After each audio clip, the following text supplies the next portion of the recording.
درود پاک میں اللہم صلی علی سیدنا و مولانا محمد وعلی آل سیدنا و مولانا محمد وآلہ وسلم صلاۃ و سلام علیک یا رسول اللہ صلی اللہ تعالی علیہ وسلم۔ سورہ یونس کی چند آیات ہیں، ان کا ترجمہ و تفسیر ہے۔ بسم اللہ الرحمن الرحیم۔ دعواہم فیہا سبحانک اللہم وتحیتہم فیہا سلام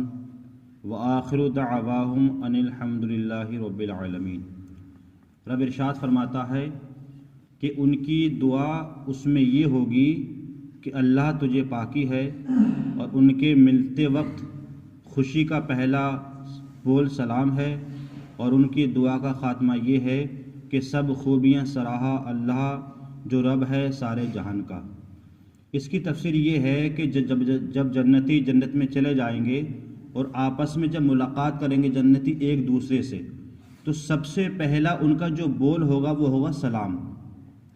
یعنی سب سے پہلے جو پیش کریں گے جنتی ایک دوسرے کو سلام پیش کریں گے، یعنی السلام علیکم، دوسرا کہے گا وعلیکم السلام۔ سب سے پہلے یہ سلام جو ہے یہ پیش ہوگا، ایک جنتی دوسرے جنتی کو کہے گا۔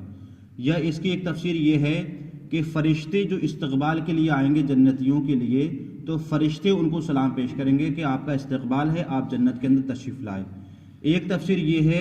کہ اللہ تبارک و تعالیٰ فرشتوں کے ذریعے سے جنتی والوں کو سلام پیش کرے گا، مطلب ملائکہ فرشتہ یہ کہیں گے اے جنتیوں اللہ کا تم پر سلام ہو، تو گویا کہ یہ جنتیوں کے لیے انعام ہوگا،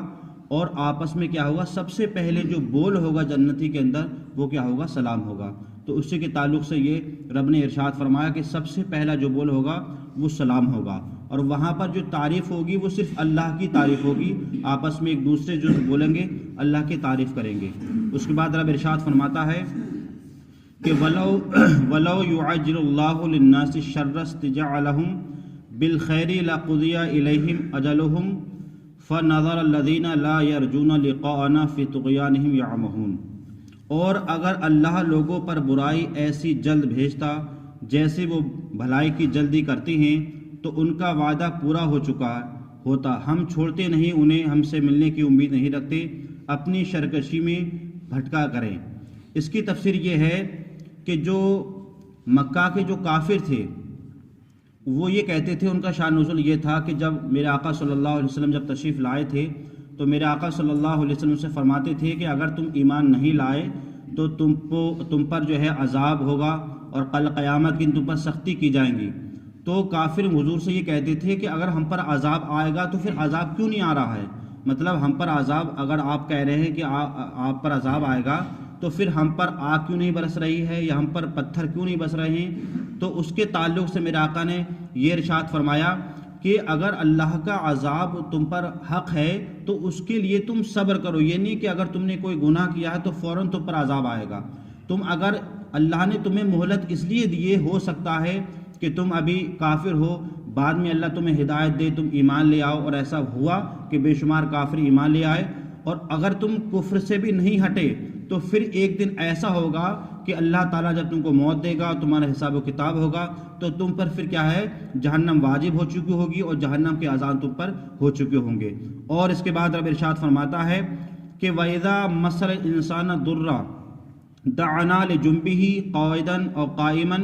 فَلَمَّا كَشَفْنَا عَنْهُ ضُرَّهُ مَرَّ كَانَ لَهُمْ يَدْعُونَا إِلَى ضُرٍّ مَسَّهُ، یعنی جب آدمی کو تکلیف پہنچتی ہے تو ہمیں پکارتا ہے لیٹے بیٹھے اور کھڑے، اور جب ہم اس کی تکلیف کو دور کر دیتے ہیں تو گویا کہ وہ ایسا کبھی کسی کو تکلیف پہنچنے پر ہمیں وہ پکارتا ہی نہ تھا۔ اس کی مراد یہ تھی جو مکہ کے جو کافر تھے، ویسے تو وہ ہمیشہ بت کی پوجا کرتے تھے، کبھی سورج کی پوجا کرتے تھے، کبھی کسی کی پوجا کرتے تھے، لیکن جب انہیں کوئی بیماری لگتی تھی یا کوئی پریشانی یا مصیبت آتی تھی تو پھر وہ اللہ کو پکارتے تھے ہمیشہ، مطلب اللہ سے دعا کرتے تھے اللہ ہماری یہ پریشانی دور کر دے، ہماری یہ مصیبت دور کر دے۔ ہر وقت کھڑے ہیں تب بھی دعا کر رہے ہیں، بیٹھے ہیں تب بھی دعا کر رہے ہیں، لیٹے ہیں تب بھی دعا کر رہے ہیں، اور اللہ تعالیٰ جب ان کی مصیبت کو دور فرما دیتا تھا تو پھر وہ اسی میں وہی بت میں آ گئے، پرستی میں آ گئے، ظلم پہ آ گئے۔ تو یہ حال تھا ان لوگوں کا کہ جب ان سے مصیبت کو دور کر دیا جاتا تھا تب تو پھر اللہ کو بھول جاتے تھے، اور جب ان پر کوئی مصیبت آتی تھی تو پھر اللہ کو یاد کرتے تھے۔ اسی طریقے سے اگر ہم حال دیکھیں تو آج بھی ہمارے کچھ مسلمان بھائی کا یہی حال ہے کہ اگر اللہ کی کوئی مصیبت نازل ہوتی ہے تو دیکھتے ہیں کہ ہر وقت میں اللہ کی عبادت کر رہے ہیں، اللہ کو پکار رہے ہیں، اللہ سے دعا کر رہے ہیں، اور جب اللہ ان کی مصیبت کو دور کر دیتا ہے تو پھر وہ نماز کو بھی چھوڑ دیتے ہیں، پھر وہ دینی باتوں کو چھوڑ دیتے ہیں۔ جیسے اس کی مثال، سب سے بڑی مثال ہم دیں لاک ڈاؤن کے ماحول میں، جب اللہ نے ایک طرح کی ایک مصیبت اور بیماری آئی تھی تو ساری مسجدیں بھری ہوئی تھیں۔ یہ حال تھا کہ منع کرنے کے باوجود بھی لوگ جو ہے مان نہیں رہے تھے، کیونکہ ہر وقت، اور جب وہ مصیبت ٹلی تو آج پھر وہی حال ہو گیا جیسے کہ پہلے حال تھا۔ تو آج ہمارے بھی کچھ مسلمانوں کا یہ حال ہے کہ جب مصیبت آتی ہے تو اللہ کو پکارتے ہیں، اور جب مصیبت ختم ہو جاتی ہے تو پھر وہ اپنی دنیا میں اور اپنے جو ہے اس میں مال میں، اپنی دولت میں لگ جاتے ہیں، پھر اللہ کو بھول جاتے ہیں۔ تو وہی جو ہے قرآن ارشاد فرماتا ہے کہ جب آدمی کو تکلیف پہنچتی ہے تو وہ ہمیں پکارتا ہے، لیٹے بھی، بیٹھے بھی، کھڑے ہوئے، ہر ٹائم پکارتا ہے، اور پھر جب ہم اس کی تکلیف کو دور کر دیتے ہیں تو گویا کہ وہ ایسا ہو جاتا ہے کہ کبھی اس کو تکلیف پہنچی ہی نہیں تھی اور اس نے ہمیں کبھی پکارا ہی نہیں تھا۔ وَكَذَلِكَ زُيِّنَ لِلْمُسْرِفِينَ مَا كَانُوا يَعْمَلُونَ،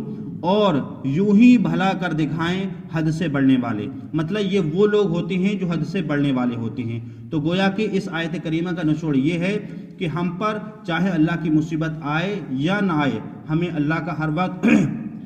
اس کا شکر ادا کرنا چاہیے، اس کی عبادت کرنا چاہیے، کیونکہ جو کچھ بھی ہے اگر وہ خوشی دے رہا ہے تو یہ بھی اللہ کی جانب سے ہے، کوئی غم اگر مصیبت ہے تو وہ بھی اللہ کی جانب سے ہے۔ ایک اس کی مثال اور بھی دیکھیں آپ کہ اگر ہمارے گھر میں کسی کا انتقال ہو جاتا ہے تو 40 دن تک تو باقاعدہ ہم خوب نمازیں پڑھتے ہیں، یہ 1 سال تک، اور 40 دن کے بعد ہم نماز کو بھی چھوڑ دیتے ہیں اور اپنے ماں باپ کی قبروں پر جا کر فاتحہ پڑھنا بھی چھوڑ دیتے ہیں۔ تو ایسا نہیں کہ 40 دن تک ہی ان کو ثواب پہنچے گا، یہ 40 دن تک ہی نماز واجب نہیں، نماز ہر وقت فرض ہے جب تک ہم زندہ رہیں گے۔ جب نماز جبھی معاف ہوگی جب ہم دنیا سے چلے جائیں گے۔ تو ہمیں چاہیے کہ ہم ہر وقت اللہ کی عبادت کریں اور رسول اکرم صلی اللہ علیہ وسلم کی اطاعت کریں۔ اللہ تعالی ہمیں اور آپ کو صحیح طریقے سے قرآن سمجھنے کی، اس پر عمل کرنے کی توفیق عطا فرمائے۔